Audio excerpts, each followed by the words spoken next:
Thank you, and thank you for the invitation. This is going to be a slight change of topic. I'm now going to talk about a project that we've just started up called Kids Save Lives, which I'm going to explain a bit more about. And the goal of it is to actually use co-creation to create a VR experience to teach kids first aid. I'm from a slightly different organization than a lot of the other speakers. I'm from SINTEF, which is, we like to say we're Scandinavia's biggest independent non-profit research organization. Headquarters in Trondheim, just over 2,000 employees, and we work with quite literally everything from ocean space to outer space, meaning from really below the floor of the sea and satellites and everything that's above us right now. We're perhaps not a sort of famous player on the VR or extended reality scene, but the truth of it is that in SINTEF, we use VR or extended reality solutions, and we research extended reality in many contexts. I've highlighted some of the different types of things that we work with currently, that we worked with in the past. On the lower left side, you see perhaps a typical VR use in SINTEF, where we're simulating tunnel fires. So you drive your car into a tunnel, there's something goes on, incident. How do you get out? That's something that we actually spend quite a bit of money on in Norway to build safe tunnels.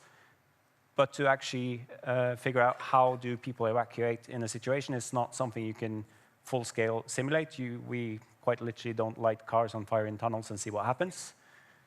Building a VR solution is actually a quite nice way to do it. In that particular setup, we've had now, I think, 80 or 90 different participants experiencing tunnel fire, being in a virtual car, and then tried out different sorts of, like the green indicators you see above doors and evacuation rooms, and see, do people actually find them? How do they react? And coupled to that, which is quite common for us, being a research institute, we also measure and monitor and evaluate every possible angle. So we measure heart rate, skin conductivity to sort of get all the stress markers, which indicates this actually works. People are stressed similar to what we would expect them to be in a real tunnel fire. Perhaps more common and not as exciting, perhaps, is the upper right corner, where visualization of large data sets. I said we work from ocean space, and then visualization of, for instance, seismic data from oil exploration, being able to look at data not only in 3D, but also touching it into the fourth dimension, so time often, and being able to navigate data, quite literally navigating in data and large data sets, something we use VR for quite a bit. And then more into what you see on the bottom right corner, where you see an operator assembling furniture based on augmented reality instructions. We do quite a bit of work figuring out, does that actually work? Is it better? Is it worse than having an IKEA booklet telling you the screw A goes into hole B and tighten this way and so on? To more other training scenarios, as you see in top left corner, which is quite similar to one of the examples outside here, where this is firearms training for the Norwegian police. So we do quite a bit of different things, but the topic for today is actually first aid. And by a quick show of hands, how many has ever attended a course on first aid training? I'm happy to say that's almost everybody, which is not quite surprising, because my first statement of fact, being a researcher, is that kids save lives. And all of you have probably been kids, and some of you have probably rendered first aid. And in Norway, we've always done first aid. I'm saying always in quite big terms, but we always had first aid training for kids. There's not many people in this room born before 1950, which means all of you have, in some form, attended first aid training during your school years. In 1961, Lærdal Medical, which a lot of you have heard about, figured out all Norwegian school kids should be taught mouth-to-mouth resuscitation in schools, and rolled out the little doll that many of you actually used when you went during your training. That started in 1961. It was then rolled out to all the schools in Norway. Took about 30 years before we figured out we should update the materials. So in 1997, there was a new national campaign called Gjør noe da, which was they also updated some of the teaching aids. So now it's a VHS and a booklet that was distributed to schools throughout Norway. For instance, my generation. So I had that training. And then 20 years later, we realized that, first of all, not only do most schools not have access to VHS players anymore, the content was slightly outdated, and it's time to do something to update this again, which now is this final, or the current campaign for teaching kids first aid that's been going for almost 2 years. So if you look at this, given that now the first iteration was 30 years, 20 years, and then between 2017 and now 2019, which is only 2 years, so we're sort of iterating more faster than we used to do. We've also seen a large change in what kind of material do we use to actually teach first aid training. And I think a lot of you will recognize the two situations on the left.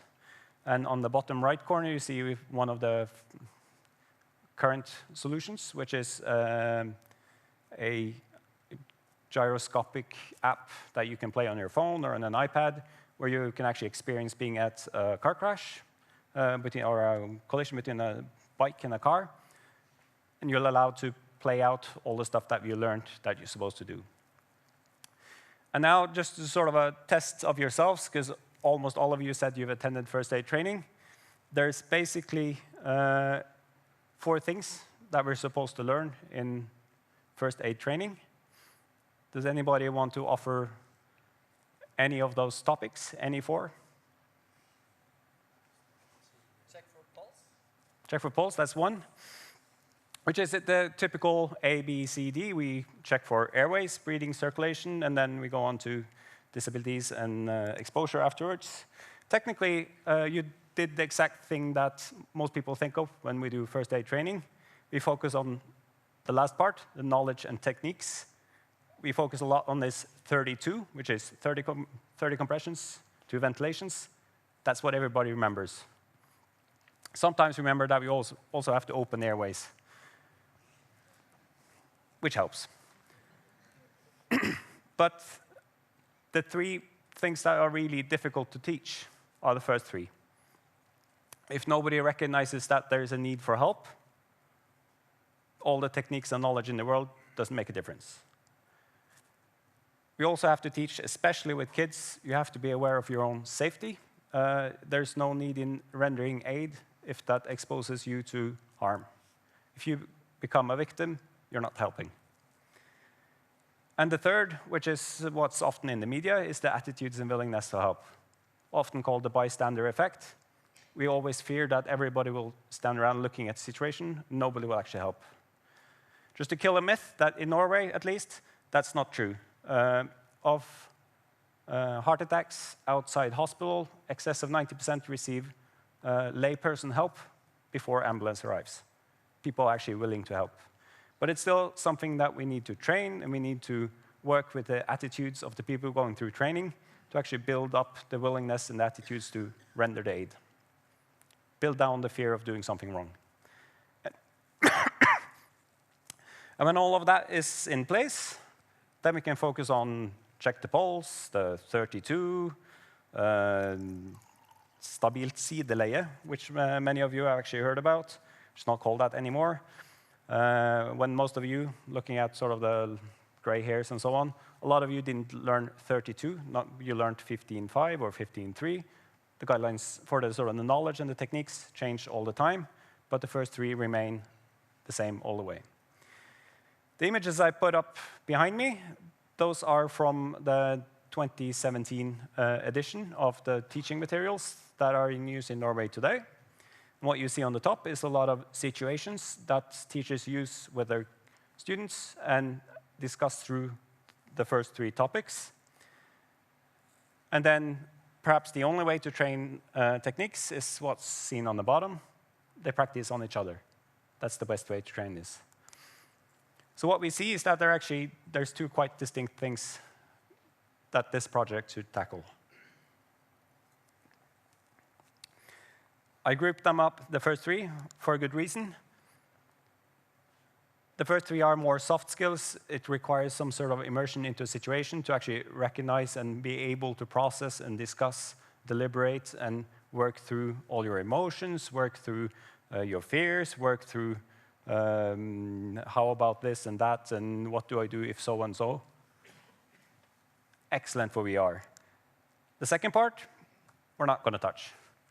It's still going to be the doll. It's still going to be your classmates. You're going to practice open up the airways. You're going to practice being put on the side. We're going to practice 32, exactly the way we do today. The first three, however, is rarely actually taught at all, especially for adults. If you go to first aid training, you go directly into the last part, the techniques, which is the simplest part. Being this is a research project, we're going to do this slightly different than has been done before. We're going to do actually very similar to what's been described by the two previous presentations. Going to use co-creation, and we're going to use children in the age ranges that will be the users of these solutions to help us to design the situations. Why do we do that? We could have sat down and done it much faster ourselves. Partly because when we designed the previous set of slides and the materials, we didn't actually get to the right level. We made some cartoons because we thought images would be too scary for the smaller kids. The feedback from the smaller kids was, this is stupid, it's silly. We can't actually position ourselves in the situations. We don't understand the situations. And the immersion wasn't even close enough to convey sort of all the dangers and all the discussions that we wanted. The other part is the project has quite an emphasis on the evaluation of the effects of using VR for training kids. Why do we do that? Quite obvious, because we want to know that it works, and we want to know it works better than before. So we're just about started with the co-creation with the children. This is going to be conducted as sort of a traditional co-creation sessions where we start out almost with blank sheets, and we work through concepts. We refine some of the concepts. We try out paper prototypes, do all the stuff where finally it will become prototypes that we will iterate on with children. And on the other hand, we're going to do evaluation of effects. How are we going to do that? One is what's shown on the left. Part of actually doing first aid training is that we need repetitions. This should be repeated quite often because we know knowledge is, has a best before or a due date. You need to repeat it several times a year. Not for 6 hours, not for 2 hours, perhaps 10 minutes every 4 months. That's enough. Perfect to take out some of the students and have them go into a virtual reality and repeat some of the stuff they already should know. That can be measured through use and repeat of use and so on.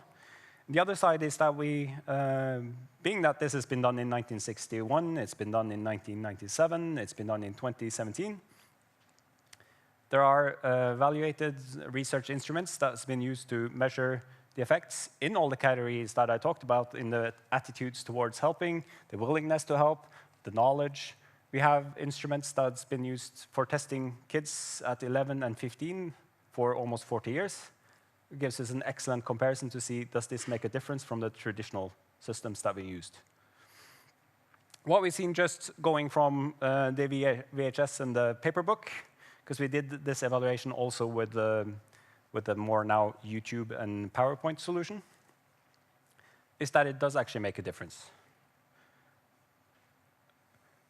The fact that it's more playful and it's more engaging actually does something for the retention of knowledge as well. Hopefully, we'll get successful results with going to VR. We're going to VR because we think it will work, and we think it also will address some of the softer skills that we have problems with today.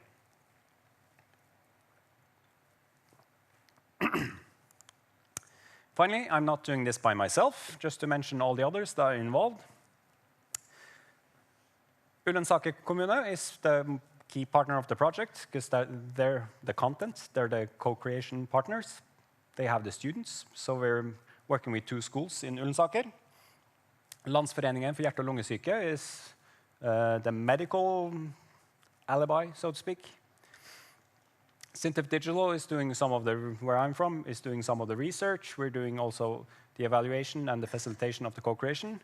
Making View, who you will hear from after me, I think, is doing the prototyping and development. And then we've also partnered with Høgskolen Innlandet and NTNU on the research side.